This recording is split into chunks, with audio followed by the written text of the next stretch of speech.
Hello friends, आज मैं आपको एक्सरसाइज 10.2 पढ़ाऊंगी।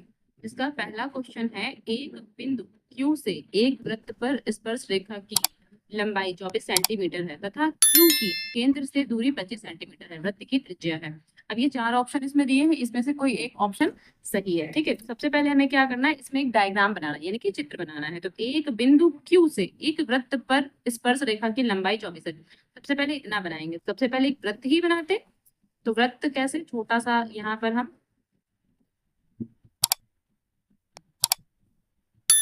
वृत्त मान लेंगे कि ये हमारा कोई वृत्त है और इसका जो सेंटर पॉइंट है वो O है। ठीक है, देखिए अब यहाँ है कि एक बिंदु Q से एक वृत्त पर स्पर्श रेखा की लंबाई 24 है बिंदु से। तो पहले हमें कोई Q बिंदु लेना पड़ेगा। तो हमने यहाँ पर कहीं Q बिंदु दूर मान लिया, ये हमारा Q बिंदु हो गया, हमने इसको कहीं यहाँ पर दूर Q बिंदु मान लिया। अब अच्छा, इसकी भी तो कुछ लंबाई होगी। फिर लिखा है तथा Q की केंद्र से दूरी 25 सेंटीमीटर है। तो ये O है, केंद्र है, और ये Q है, तो ये है 25 सेंटीमीटर, ये रहा 25 सेंटीमीटर। और फिर अच्छा, ये वाला रहेगा, तो ये क्या है, Q से। अब देखिए Q बिंदु जब हमें पता है तब अब यहाँ से बनाएंगे। Q से स्पर्श रेखा की लंबाई 24 है। तो स्पर्श रेखा चाहे इस तरफ बना ले चाहे इस तरफ, कहीं भी बना सकते हैं। चलिए इसी तरफ बना लेते हैं स्पर्श रेखा। तो ये यहाँ टच करेगी, यहाँ पे भाई यहाँ टच करेगी, तो ये ऊपर निकल रही लेकिन यहाँ टच करेगी, तो स्पर्श रेखा हमारी ये हो जाएगी ऐसे करके। ठीक है, तो ये हमारी हो गई क्या, स्पर्श रेखा ये वाली। तो Q, इसको नाम दे देते हैं P, यानी कि जो PQ है वो स्पर्श रेखा है। फिर उस कंडीशन में ये कितना है, ये हमारा होगा 24 सेंटीमीटर, क्योंकि इन्होंने बोला ना कि एक बिंदु Q से जो स्पर्श रेखा है वो 24 सेंटीमीटर है, ये 24 सेंटीमीटर है। अच्छा, ये वाला जो ये कोण होता है ना, ये वाला, ये 90 डिग्री का एंगल होता है, ये वाला। ठीक है, ये वाला 90 डिग्री का एंगल होता है। अच्छा, तो हमें क्या निकालना है इसमें, वृत्त की त्रिज्या। तो त्रिज्या तो यही हुई ना, ओ पॉइंट से यहाँ सर्किल को जो टच करती हुई रेखा होती वही तो हमारी त्रिज्या होती। तो हमें ओपी निकालना है और इसको हम पाइथागोरस में से लगा लेंगे। अच्छा, जो ये कोण 90 डिग्री है उसके जस्ट सामने की भुजा क्या कहलाती है, कर्ण कहलाती है। ठीक है, तो ये तो हमारा कर्ण हो जाएगा, लिखेंगे। अब देखिए यहाँ पर सबसे पहले जो ये एंगल हमें पता है, ठीक है, पर वो एंगल हमें पता कैसे है कि जो ओपी है, ओपी लंब है। तो यहाँ पर सबसे पहले अच्छा क्या क्या दिया वही लिख लेते हैं। तो हमें दिया है ओ क्यू दिया है 25 सेंटीमीटर, और ये क्यू पी, तो क्यू पी दिया है ये 24, यहाँ सेंटीमीटर भी डाल देते हैं तो ये सेंटीमीटर दिया है। और हमें ये पता है कि जो ये ओपी है ना, ओपी ये लंब है, किस पर लंब है, पी क्यू पर। भाई ये जो ओपी लंब है वो पी क्यू पर लंब है, इसका मतलब जब ये इस पर लंब है तो ये कोण 90 डिग्री का हुआ। तो फिर हम ये लिख सकते हैं कि जो ये वाला एंगल है वो 90 डिग्री का है। तो लिखेंगे angle O P Q is equals to क्या, 90 डिग्री। जब ये 90 डिग्री है मतलब फिर ये वाली भुजा कर्ण हो गई, तो ये हमको दिखाना था ना कि ये भुजा कर्ण हो गई। तो अब अगर ये वाली भुजा कर्ण है, ठीक है, तो फिर ये लंब हो गया और ये आधार हो गया, या फिर ये आधार ये लंब, किसी को भी चेंज कर सकते हैं, लेकिन कर्ण चेंज नहीं होता है, लंब और आधार आपस में चेंज होते रहते हैं। तो अब क्या लगाएंगे, पाइथागोरस प्रमेय। तो फिर लिखेंगे पाइथागोरस प्रमेय, प्रमेय से। तो क्या लिखेंगे, ये जो ओ क्यू है, यानी कि ओ क्यू क्या होता है, कर्ण, तो ओ क्यू का स्क्वायर इज इक्वल्स टू क्या, ओपी का स्क्वायर और प्लस क्या, पी क्यू का स्क्वायर, तो पी क्यू का होल स्क्वायर, ऐसे लिखेंगे इसको। ठीक है, ये हमने लिख लिया भाई, ये ओ क्यू का स्क्वायर, तो ओ क्यू तो हमारा ये हो गया ओ क्यू, तो ओ क्यू तो हमारा ये कर्ण हो गया। देखिए इस चित्र में देखिए, जो ये ओ क्यू है वो कर्ण हो गया, तो ओ क्यू का स्क्वायर, फिर ये ओपी का स्क्वायर, और ये फिर ओ पी क्यू का स्क्वायर, ये हमने यहाँ पर ऐसे लिख दिया। अब ये जो ओ क्यू है ये कितना है, ये 25 की घात 2, यानी 25 का स्क्वायर। अब ओपी तो हमें फाइंड आउट ही करना है, ओपी का स्क्वायर प्लस यही तो त्रिज्या है, भाई इसी को तो हमने त्रिज्या माना, ये तो त्रिज्या ही है। और पी क्यू का स्क्वायर क्या है, ये है 24 का स्क्वायर, 25 का स्क्वायर कितना है, 625। फिर ये ओपी का स्क्वायर और 24 का स्क्वायर 576 होता है। ठीक है, आप इसको निकाल के देखेंगे तो इतना ही आएगा, 576। अच्छा, अब यहाँ पर 625 minus 576 is equals to OP का स्क्वायर। चलिए थोड़ा और यहाँ साइड में लगा देते हैं। तो अगर इसमें से ये घटाएंगे, यानी कि 625 से अगर हम 576 घटाएंगे तो कितना बचेगा, 15 में 6 गया तो 9, और यहाँ 11 में 4 गया, तो 11 में 7 गया तो 4, 49, 5 में 5 गया 0, तो 49 आ रहा है, यानी कि ओपी का जो स्क्वायर है 49 आ रहा है। OP is equals to root of 49, 49 मतलब कितना, 7। तो हम कह सकते हैं कि ओपी बराबर 7। तो जो ये हमारा इसका फर्स्ट ऑप्शन है ये वाला, ये सही हो जाएगा, ऑप्शन ए इसका सही हो जाएगा। तो यहाँ पर लिख देंगे की त्रिज्या बराबर 7 सेंटीमीटर। क्वेश्चन नंबर 2 है आकृति 10.11 में, ये जो आकृति बनी है आपकी बुक में बनी है, देख लीजिए 10.11 यही आकृति है। यदि टीपी और टी क्यू, तो टीपी ये रहा और टी क्यू ये रहा, ठीक है, टीपी और टी क्यू बोला है। केंद्र ओ वाले, तो ये सेंटर पॉइंट ओ है, केंद्र ओ वाले किसी वृत्त पर तो स्पर्श रेखाएं हैं, तो ये स्पर्श रेखाएं हैं, ठीक है। अच्छा, जब ये स्पर्श रेखाएं हैं, इसका मतलब अगर ये त्रिज्या है, भाई ये स्पर्श रेखाएं त्रिज्या है, तो स्पर्श रेखाओं और त्रिज्याओं को टच करता हुआ जो कोण बनता है ना, वो 90 डिग्री का एंगल होता है। इट मींस ये एंगल 90 डिग्री है। फिर यहाँ भी यही कंडीशन होगी, क्योंकि टी क्यू ये स्पर्श रेखा है और ये ओ क्यू, ओ क्यू क्या है, ये हमारी त्रिज्या है, ओ क्यू भाई त्रिज्या ही तो है, तो इसका मतलब ये 90 डिग्री का एंगल है, ठीक है, मतलब ये एंगल भी 90 डिग्री का है, ठीक है। अच्छा, और इसमें पूछा क्या है, दो स्पर्श रेखाएं इस प्रकार हैं कि पी ओ क्यू, अच्छा ये बोला है कि जो ये पी ओ क्यू, ओ मतलब ये बीच वाला कोण, भाई पी ओ क्यू, ओ का मतलब ये बीच वाला कोण, अगर ये 110 डिग्री है तो हमें बताना क्या है, P T Q, P T Q, तो हमें टी वाला एंगल, ये वाला जो एंगल है ना, ये वाला जो मैंने डबल ऐसे कर दिया ना, इसको हमें फाइंड आउट करना है कि एंगल क्या है। अच्छा ये तो बहुत ही सिंपल है, मुझे लगता है आप लगा लेंगे आसानी से। कैसे कि ये ओ क्यू टी पी या फिर पी टी क्यू, वो कोई भी नाम दे दीजिए इसको, ये एक चतुर्भुज बना रहा है, चतुर्भुज टाइप है। चतुर्भुज के चारों कोणों का योग कितना, 360 अंश होता है। तो हमें 3 कोण तो पहले से पता है, 1 2 3, चौथा कोण निकालना है, बहुत ही आसान है, निकल आएगा। अच्छा, थोड़ी सी इसमें लैंग्वेज लिख लेते हैं। चलिए सबसे पहले ये देखते हैं कि जो ये ओपी है, कि जो ओपी है वो लंब है पीटी पर, तो इसका मतलब क्या है कि ओ पी और टी, ओ भाई एंगल ओ पी टी, तो ये कितना है, 90 डिग्री का है। एक तो ये हमें पता है कि ओ पी टी, भाई पी मतलब बीच वाला एंगल, तो ये पी लिख लिया ना, ओ पी टी, तो ये 90 डिग्री का हो गया। इसके बाद हमें पता है कि ओ क्यू, तो ये भी लिख लेते हैं कि ओ क्यू या क्यू ओ वो एक ही बात है, ठीक है। फिर यहाँ टी क्यू टी, तो ये क्यू टी लिख लिया हमने। अच्छा, इसका मतलब क्या है, इसका मतलब ये है कि जो ये वाला एंगल है ये 90 डिग्री का है, मतलब कि O Q T, angle O Q T ये कितना है, ये हमारा 90 डिग्री का एंगल होगा, ये वाला एंगल। अब जब हमें तो एंगल पता है, एक पहले से हमको पता, ये तो ऑलरेडी दे रखा है ना, तो हम क्या लिखेंगे कि चतुर्भुज, चतुर्भुज कौन सा चतुर्भुज, इसका नाम लिख देते हैं कि ओ पी टी क्यू, मतलब ओ पी टी क्यू, चतुर्भुज ओ पी टी क्यू में चारों कोणों का योग बराबर 360 अंश, तो ये लिख लेते हैं। तो चारों कोण हैं कौन कौन से, एक ये हमें पता है कि ये वाला 110 है, तो एक तो है 110 डिग्री, दूसरा कौन सा है 90 डिग्री, और तीसरा कौन सा है, ये भी 90 डिग्री है।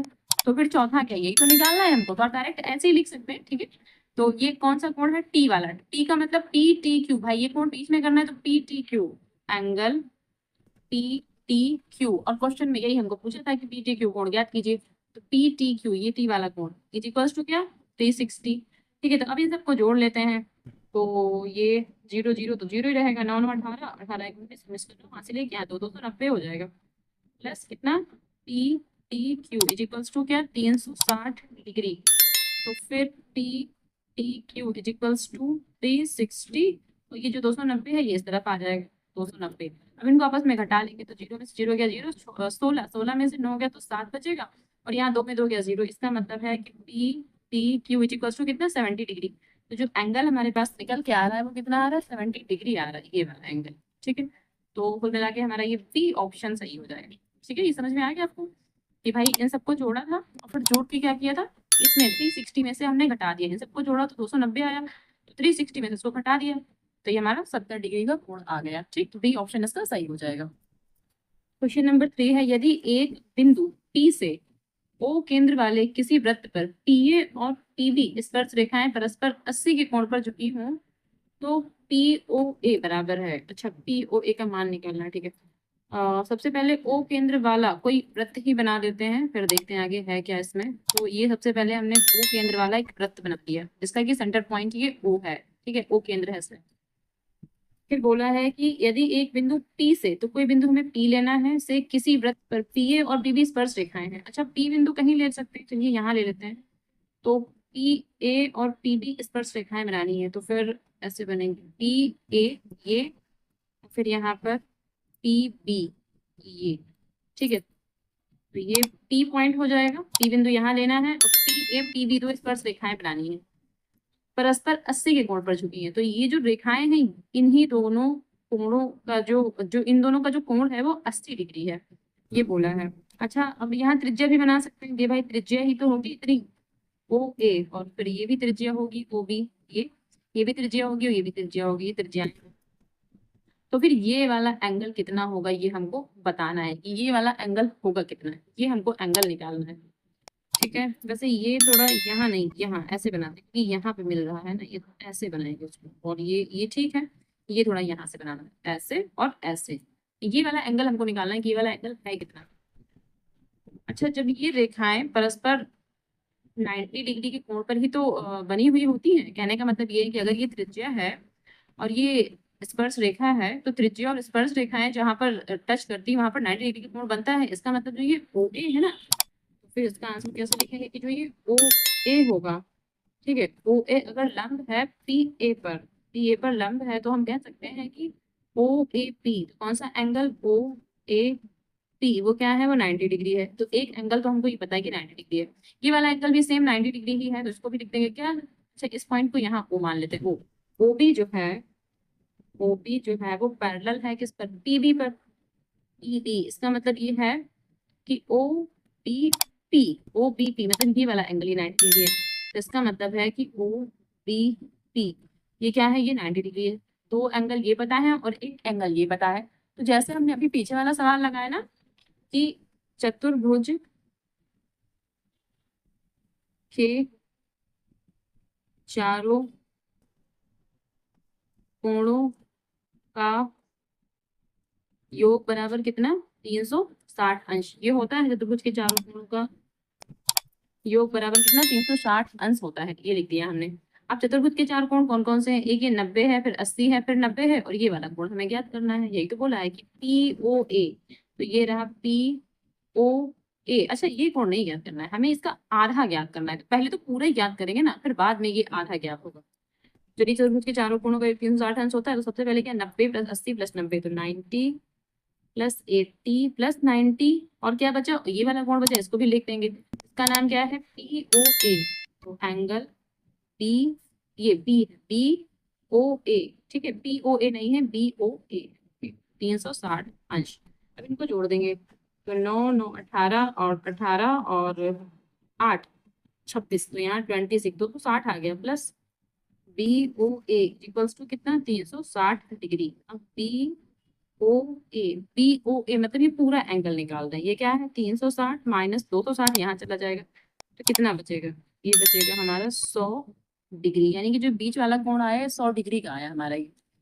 अब जब ये बीच वाला कोण 100 डिग्री का आया, लेकिन हमको क्वेश्चन में पूछा है क्या था कि पी ओ ए, तो पी यहाँ है, ओ यहाँ है, ए यहाँ है, इसका मतलब ऐसे ऐसे ऐसे करके हमको सिर्फ इतना पूछा, इतना एंगल पूछा है। तो हमको पता है कि पूरा कोण अगर ये 100 का है तो इतना 50 का होगा, सीधी सी बात है, लेकिन लिखेंगे कैसे, देखिए ये जो पूरा, अच्छा ये पूछा क्या है, पी ओ ए, सबसे पहले लिखेंगे angle P O A equals to 1/2, 1/2 मतलब आधा, किसका आधा, जो हमने अभी भी निकाला है, क्या हमने निकाला है, बी ओ ए, ठीक है, तो angle B O A, P O A equals to 1/2 गुणे, और बी ओ ए कितना, 100 था, तो दो एक कम, दो पंचे 10, 50, इसका मतलब 50 डिग्री, ठीक है, 50 डिग्री। इसका आंसर यहाँ लिख देंगे कि angle P O A equals to क्या, 50 डिग्री, ये हमारा इसका फाइनल आंसर हो जाएगा। अच्छा, और इसमें से कौन सा ऑप्शन सही हो जाएगा, देखिए इसमें से हमारा फिर ये ए ऑप्शन इसका सही हो जाएगा।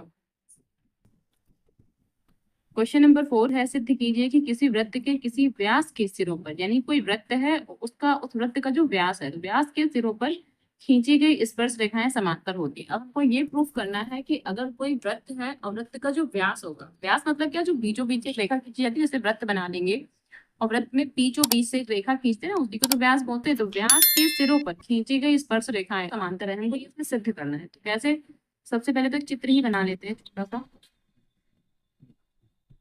ये हमने एक वृत्त बना लिया। अब मान लीजिए हमने इसमें ये व्यास बना लिया वृत्त का, ये सपोज हमने व्यास बना लिया, भाई ये वृत्त हमारा ओ है, देखिए इसको ओ मान लेते हैं, और ये हमने व्यास बना लिया, व्यास का कुछ नाम दे दें, चलिए पी क्यू, इसका नाम दे देते हैं, पी क्यू वृत्त का व्यास है। अब बोला है कि खींची गई स्पर्श रेखाएं, मतलब दो स्पर्श रेखाएं खींचे, फिर एक ये स्पर्श रेखा और ये स्पर्श रेखा, दो हमने स्पर्श रेखाएं खींची। चलिए इसका भी नाम दे देते हैं ए बी और इसका नाम दे देते हैं सी डी। ठीक है, तो ये सी डी हो गया और ये हमारा ए बी हो गया, ये और ये दो स्पर्श रेखाएं हैं। तो जो खींची गई स्पर्श रेखाएं वो समांतर है, तो हमको ये सिद्ध करना है कि ये रेखा इस रेखा के समांतर है। ठीक है, तो कैसे करेंगे इसको? वैसे बहुत ही सिंपल होते हैं, थोड़ी सी लैंग्वेज लिखनी होती है, समझ समझ के लिखेंगे तो समझ में आ जाएगा। सबसे पहले क्या है कि हमें दिया क्या है, ये देख लेते हैं कि क्या हमें दिया है। तो दिया है, क्या दिया है कि वृत्त का केंद्र, हमको सबसे पहले तो यही पता है कि वृत्त का केंद्र क्या है, जी बराबर ओ, ये वृत्त का केंद्र ओ है। और क्या दिया है कि जो पी क्यू है, पी क्यू क्या है, एक व्यास है, पी क्यू एक व्यास है, वृत्त का केंद्र ओ है और पी क्यू क्या, पी क्यू एक व्यास है, ये हमको पता है। अच्छा, यहाँ ये बराबर ना लगा के डैश ही लगाते हैं या फिर कॉमा लगा लेते हैं। चलिए ठीक है, वृत्त का ये व्यास हो गया। तथा और हमें क्या पता है कि ए बी, तथा डाल देता ए बी और क्या सी डी, ये क्या है, ये दोनों क्या है, स्पर्श रेखाएं हैं। तो स्पर्श रेखाएं हैं भाई, ये ए बी और सी डी स्पर्श रेखाएं हैं और ये जो पी क्यू है ये व्यास है और ओ वृत्त का केंद्र है, इतना हमको पता है। अच्छा, और अब चूंकि बिंदु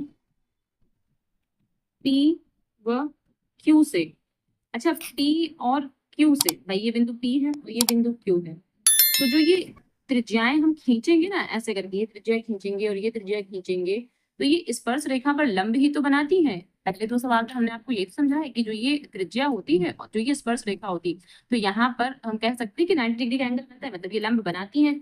तो हम यही लिखेंगे कि P और Q से खींची गई, खींची गई त्रिज्या क्या होती है, स्पर्श रेखा पर लंब बनाती है, ये लिख देंगे लंब बनाती है। ठीक है, ये हो गया। अब तो हम लिख सकते हैं कि जो ये हमारा पी क्यू है, ठीक है, मतलब हम कह सकते हैं कि जो पी क्यू है वो लंब किस पर है, जो ये पी क्यू है वो लंब ए बी पर है, पूरा ले लेंगे पी क्यू जो है, कि जो पी क्यू है वो लंब ए बी है, ए बी पर लंब है। और एंड जो ये क्यूपी है, यहाँ से भी तो लिख सकती है, जो ये क्यूपी है वो किस पर लंब है, वो इस सीडी पर लंब है। ठीक है, और जो ये क्यूपी है वो इस सीडी पर लंब है, तो यही लिखेंगे कि ये लंब है किस पर, सीडी पर लंब है। अब जब ये पी क्यू जो है, ये जो पी क्यू है किस पर लंब है, तो हम ये कह सकते हैं कि ए पी क्यू, ये ए ये पी ये क्यू, ए पी क्यू मतलब ये वाला एंगल, ये वाला। ठीक है, ए पी क्यू, कोई भी एक एंगल चाहे हम यहाँ का ले सकते थे, चाहे हम एक यहाँ का एंगल ले सकते, कोई भी एक एंगल ले सकते थे। ए पी क्यू तो लिखेंगे कि इसका मतलब क्या है, ए पी क्यू, ये क्या हुआ, ये 90 डिग्री का हो गया। ठीक है, एंड और क्या कह सकते हैं कि जो यहाँ से अब एक एंगल यहाँ का ले लेंगे। ठीक है, ऐसा क्यों करेंगे, देखिए जब यहाँ का एक एंगल लेंगे और एक यहाँ का एंगल लेंगे, दोनों ये संगत कोण बन जाएंगे, और जब संगत कोण होते हैं तो इसका मतलब ये है कि जो संगत कोण के ऊपर लाइनें खींची हुई है ना, वो समांतर लाइनें होती है। ठीक है, समांतर रेखाएं होती है, ये कह सकते हैं। तो फिर संगत कोण लेने के लिए हमने एक इधर का लिया है और एक इधर का लिया है। तो फिर क्या लिखेंगे, इसका मतलब ये है कि कोण पी क्यू डी, भाई पी क्यू ये डी, भाई पहले हमने ए पी क्यू लिया, इस बार पी क्यू डी लिया, ये वाला, फिर ये भी 90 डिग्री का हो जाएगा। जब ये दोनों 90 डिग्री हैं तो हम ये लिख सकते हैं कि A P Q is equals to P Q D, दोनों बराबर हो गए। जब ये बराबर हो गए हैं तो हम ये कह सकते हैं कि परंतु ये कोण संगत कोण का युग्म बना रहे हैं।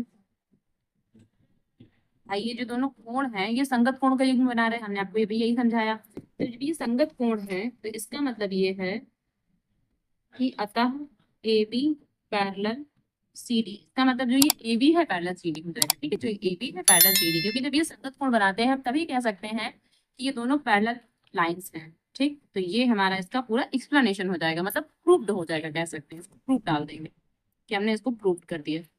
आपको अगर नहीं समझ में आता है तो आप एक बार और ध्यान से देखिए, चित्र देखिए कहाँ पर हमने क्या चीजें लिखी, एक दो बार लिख कर देखिए, आपको चीजें समझ में आने लगेंगी। ठीक है, क्वेश्चन नंबर 5 है, सिद्ध कीजिए कि स्पर्श बिंदु से स्पर्श रेखा पर खींचा गया लंब वृत्त के केंद्र से होकर जाता है। यानी कि हमें ये प्रूफ करना है कि अगर कोई वृत्त है, जैसे मान लीजिए कि ये छोटा सा एक वृत्त हमने बना लिया, ये कोई वृत्त है, तो सिद्ध कीजिए कि स्पर्श बिंदु से, यहाँ कोई स्पर्श बिंदु होगा, तो स्पर्श बिंदु कब होगा, जब ये कोई स्पर्श रेखा इसको टच करेगी ना, तब तो यहाँ स्पर्श बिंदु बनेगा। तो बोला है कि स्पर्श बिंदु से स्पर्श रेखा पर, तो ये रही स्पर्श रेखा, स्पर्श रेखा पर खींचा गया लंब, और इस पर हमें एक लंब खींचना है। अच्छा, जो लंब खींचेंगे वो तो हमारा सेंटर पॉइंट ओ तक जाएगा ना, केंद्र तक। तो खींचा गया लंब, ये खींचा गया लंब है, वृत्त के केंद्र से होकर जाता है, तो वृत्त का केंद्र ये है, तो केंद्र से ही होकर जाता है।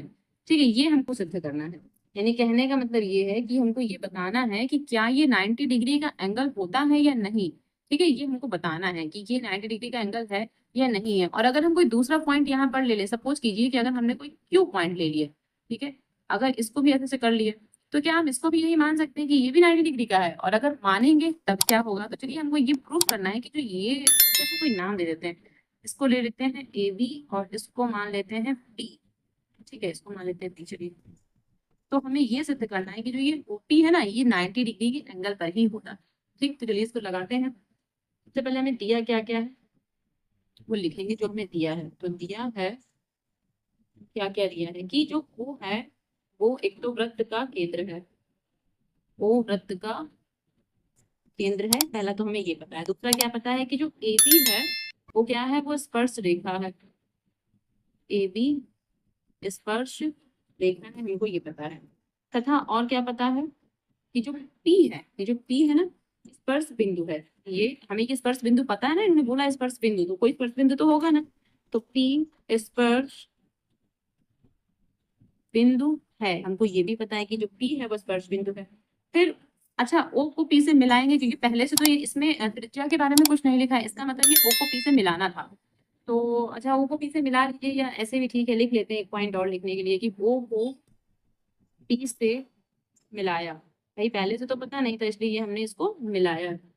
ठीक है, तो हम ये कह सकते हैं कि जो ए बी है, जो ये ए बी है, ये किस पर लंब था, ओबी पर लंब था। तो ए बी जो है वो ओबी पर लंब था, हम ऐसे इसको लिख सकते हैं। तो इसका मतलब क्या है कि ओ पी बी, मतलब जो ये वाला एंगल है ये 90 डिग्री का, ओ पी बी ये कितना रहेगा, ये 90 डिग्री का एंगल हो जाएगा। ऐसे इसमें सिर्फ लिखना ही होता है, सवाल ये बहुत ही इजी हिंदी से होते हैं। ठीक है, तो ये हमने इक्वेशन नंबर इसको 1 मान लिया, इसको पुनः, तो ये पी क्यू है, ये हमने क्यू पॉइंट माना था ऐसे ऐसे, तो ये पी क्यू है, फिर उसको मान लेंगे कि ये लंब है ए बी पर, जो कि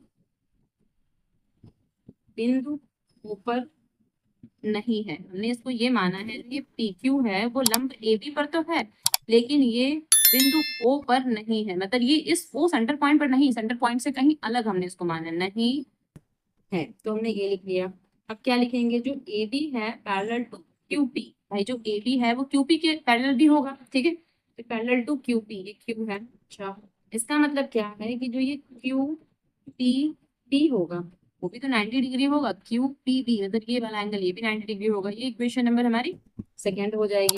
तो इसका मतलब क्या है कि ओ पी बी यानी कि ये वाला इज इक्वल्स टू किसके, क्यू पी बी के, क्यू पी बी, ये दोनों बराबर हो जाएंगे।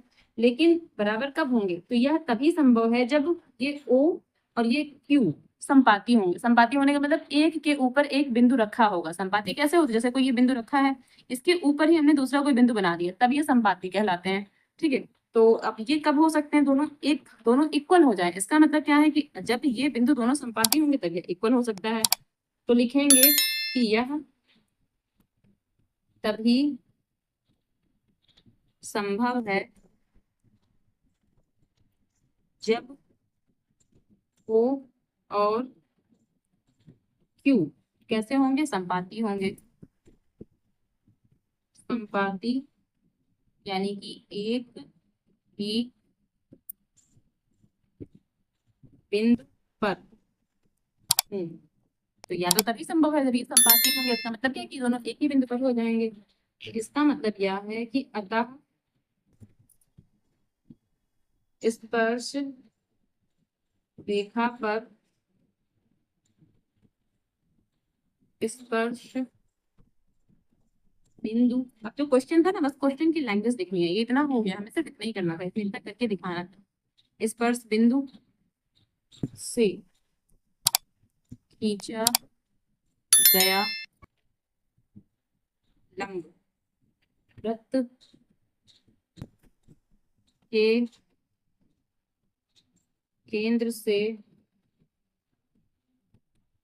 होकर जाता है। ठीक है, ये हमने इसका पूरा एक्सप्लेनेशन दे दिया, इस तरह से हमें इसको करके दिखाना था पूरा सवाल। और ये हमने इसको प्रूव कर दिया, यहाँ पर प्रूफ डाल देंगे।